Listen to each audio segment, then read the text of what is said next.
Bharat versus New Zealand, Yuvraj Singh ದಾಖಲೆ ಮುರಿದ Abhishek Sharma New Zealand ವಿರುದ್ಧದ T20 ಪಂದ್ಯದಲ್ಲಿ ಸ್ಫೋಟಕ ಅರ್ಧಶತಕ ಬಾರಿಸಿ ದಾಖಲೆ ಸೃಷ್ಟಿಸಿದ್ದಾರೆ.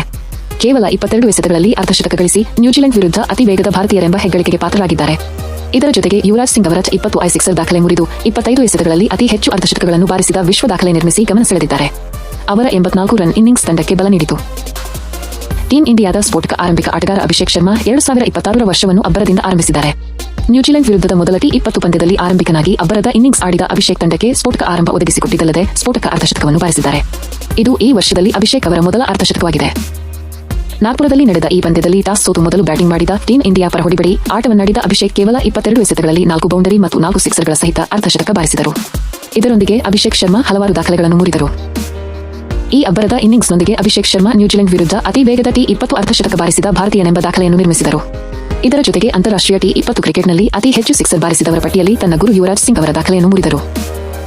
ಯುವರಾಜ್ ಸಿಂಗ್ ತಮ್ಮ ಇಡೀ ಅಂತಾರಾಷ್ಟ್ರೀಯ T20 ವೃತ್ತಿ ಜೀವನದಲ್ಲಿ 73 ಸಿಕ್ಸರ್ಗಳನ್ನು ಬಾರಿಸಿದರು.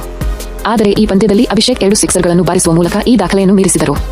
ಈ ಪಂದ್ಯದಲ್ಲಿ ಅಭಿಷೇಕ್ ಒಟ್ಟು 35 ಎಸೆತಗಳನ್ನು ಆಡಿ 5 ಬೌಂಡರಿಗಳು ಮತ್ತು 8 ಸಿಕ್ಸರ್ಗಳನ್ನು ಒಳಗೊಂಡಂತೆ 240.00 ಸ್ಟ್ರೈಕ್ ರೇಟ್ನಲ್ಲಿ 84 ರನ್ ಕಲೆ ಹಾಕಿದರು.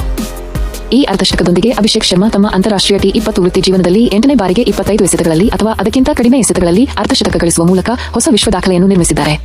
ಈ ಮೂಲಕ ಫಿಲ್ ಸಾಲ್ಟ್, ಸೂರ್ಯಕುಮಾರ್ ಯಾದವ್ ಮತ್ತು ಎವಿನ್ ಲೂಯಿಸ್ ರಂತಹ ಸ್ಟಾರ್ ಬ್ಯಾಟ್ಸ್ಮನ್ಗಳನ್ನು ಹಿಂದಿಕ್ಕಿದ್ದಾರೆ. ಫಿಲ್ ಸಾಲ್ಟ್, ಸೂರ್ಯಕುಮಾರ್ ಯಾದವ್ ಮತ್ತು ಎವಿನ್ ಲೂಯಿಸ್ ತಲಾ 25 ಎಸೆತಗಳಲ್ಲಿ ಅಥವಾ ಅದಕ್ಕಿಂತ ಕಡಿಮೆ ಎಸೆತಗಳಲ್ಲಿ 7 ಬಾರಿ ಅಂತಾರಾಷ್ಟ್ರೀಯ T20 ಅರ್ಧಶತಕ ಬಾರಿಸಿದ್ದಾರೆ. ಇದೀಗ ಅಭಿಷೇಕ್ ಶರ್ಮಾ ಈಗ ಎಲ್ಲರನ್ನೂ ಹಿಂದಿಕ್ಕಿದ್ದು ಕೇವಲ 34 ಪಂದ್ಯಗಳಲ್ಲಿ ಈ ಸಾಧನೆ ಮಾಡಿದ್ದಾರೆ. ಲೈಕ್, ಕಾಮೆಂಟ್, ಶೇರ್ ಮತ್ತು ಸಬ್ಸ್ಕ್ರೈಬ್ ಮಾಡಿ.